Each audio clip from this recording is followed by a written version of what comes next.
G'day Internet, Andrew Russell here. I'm posting this on my webcam today because my regular camera is in for repairs. So anyway, and I'm posting this video in lieu of a Stick Ninjas devlog video because I haven't really got that much done on Stick Ninjas lately.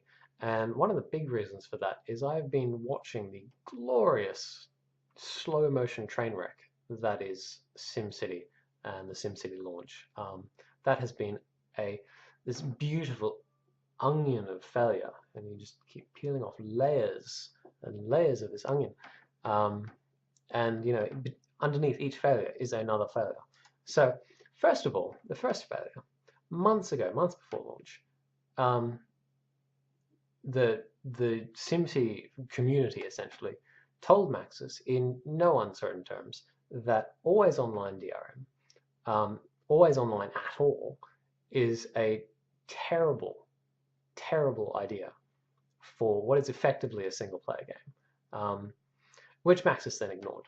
So come launch, and then you've probably already heard about this, Maxis servers can't cope with the load of everyone trying to play SimCity. You peel off this layer of failure, and then you find that the people who can connect to the server finding that their cities get rolled back, deleting hours and hours of their work. So that's pretty terrible. So ignoring that bit of failure, in order to try and stabilize the servers, Maxis then goes and modifies the game and removes like critical gameplay features, most notably the cheater speed from the game, the fastest sort of play as fast as you can speed, in an attempt to keep the servers running. And the servers start running properly, people can start playing the game. Once people start being able to play the game, they start noticing that the simulation that the game is running is actually appallingly shallow compared to how the game was being sold sort of in the run-up to launch. It's a deep, complicated agent-based simulation. No, it's not. And also compared to previous SimCity titles. And then finally, the icing on this failure cake is that modders very quickly discovered that EA basically flagrantly lied about how the game requires the servers to run parts of the calculations. And it turns out modders very quickly found that it doesn't actually require that. You can just disable the connection timer and the uploads, and you can play as long as you like without requiring the servers. So the game itself will actually run on the client just fine. And all of these failures basically stem from Maxis and EA's business goals for SimCity. The fact that it is always online is not a mistake, and it's not a gameplay decision. It's very much a business decision. And so there's sort of three goals that they have for this always online. The first goal is very obviously draconian DRM. Do you own the game, Jax? And the reason for the always online bit in that, the reason it farms off some calculations to the server, or is supposed to in theory, is that anyone trying to pirate the game doesn't have those bits. They don't have that code for those calculations. That requires a login to the server to run those queries. So anyone logging into the server obviously must play the game, can't be pirated. That's obvious enough. Reason number two, selling a massive crapload of DLC and microtransaction bullshit. And this is where the social features come in as well, of being always online. And mostly that adds like a peer pressure element to selling stuff. Think Farmville. You go over to someone's city. Oh, look, they've got this wonderful thing. Wouldn't you like to have this wonderful thing? Oh, you can't play on that city because you don't have said wonderful thing, and so on. So that's reason number two, that the game is always online. It's so they can sell you DLC. Reason number three that the game is online is to detect and prevent cheating, and to some extent as well to detect and prevent modding, and to detect and prevent illicit use of and piracy of like the DLC and the microtransaction stuff.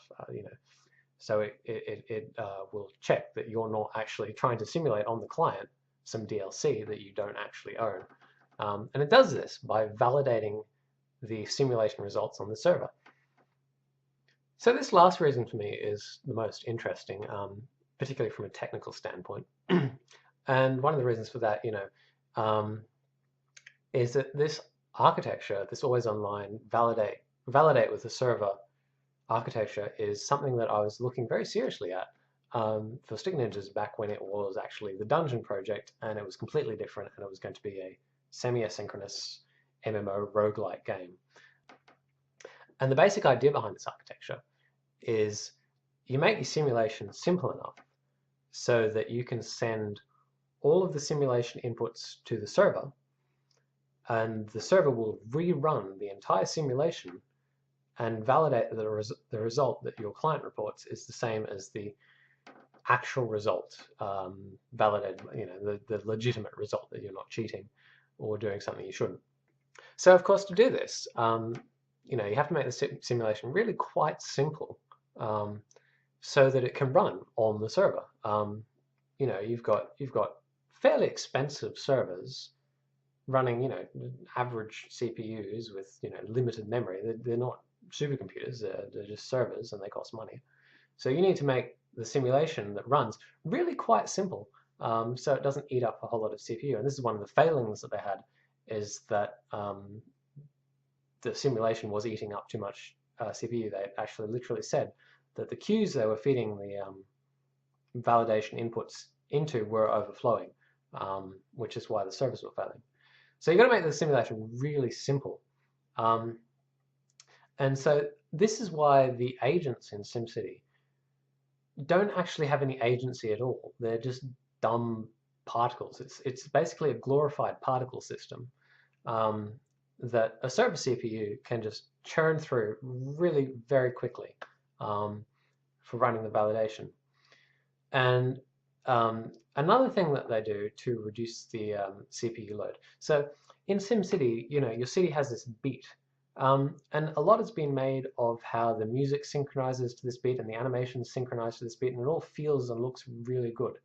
But that's not why the beat's there. The beat is there because each beat, that is a simulation update, each beat. The server only has to run validation for each beat. Your client in between each beat, just runs really pretty animations.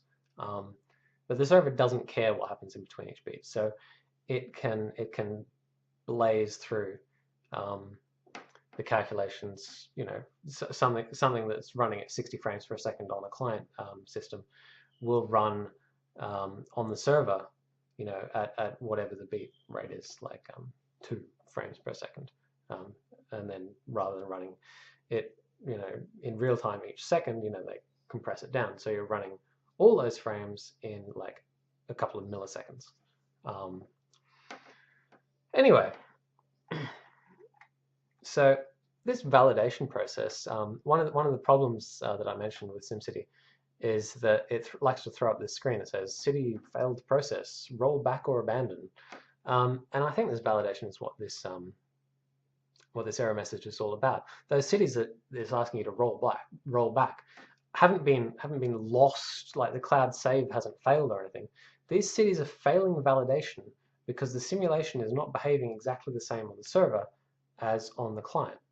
When I was researching doing this in my own game, there is precedent for doing this sort of thing. A lot of RTS games do it because they've got hundreds of units. So when it sends stuff across the network, it just sends inputs. And so you have to make sure that the game simulation runs exactly the same in one place as in another place. So, your code has to match perfectly. The inputs to the simulation have to be, every single input has to be accounted for and replicated exactly. Any sources of randomness have to either be eliminated or treated as inputs. Otherwise, the simulation desynchronizes. And then woe be unto you if you try and use floating point maths, because that can change between different compilers that you use to compile your code. I'm pretty sure it can change between CPUs that run the code. Certainly you have to put the floating point unit in some special mode or something. When I was doing this, I was like, yeah, we'll just make it entirely integer-based, screw floating point. So I wonder if Maxis is doing that.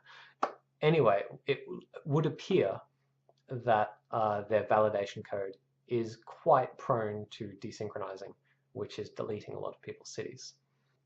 Now, as I mentioned, one of the things that Maxis has tried to do to reduce server load is turn off the fastest game speed, so cheetah speed. And that basically reduces the amount of verification simulation that the servers have to do. So you might be asking, why don't Maxis turn off validation entirely, even just temporarily hard code the validation to say, yep, that's good, validation no problem, your city's good to go, keep on simulating. And I think this is where things get really interesting if you zoom out and look at the bigger picture of what Maxis is doing here. They've said many times that the Glassbox engine that they're using for SimCity is not just for SimCity, and it can be used for The Sims and for other games as well. I mean, it should be pretty obvious to everyone that an agent-based simulation is not a good fit for SimCity. Most obviously, okay, so simulating power and water with agents is a ridiculous choice. It's absolutely absurd that you wouldn't use some sort of circuit simulation or water pressure simulation there. That's not that hard to do. And if you want to make the Sims agents, you could very easily make them proper agents with some agency, and make the behavior significantly more complicated, give them sort of a lot smarter pathfinding.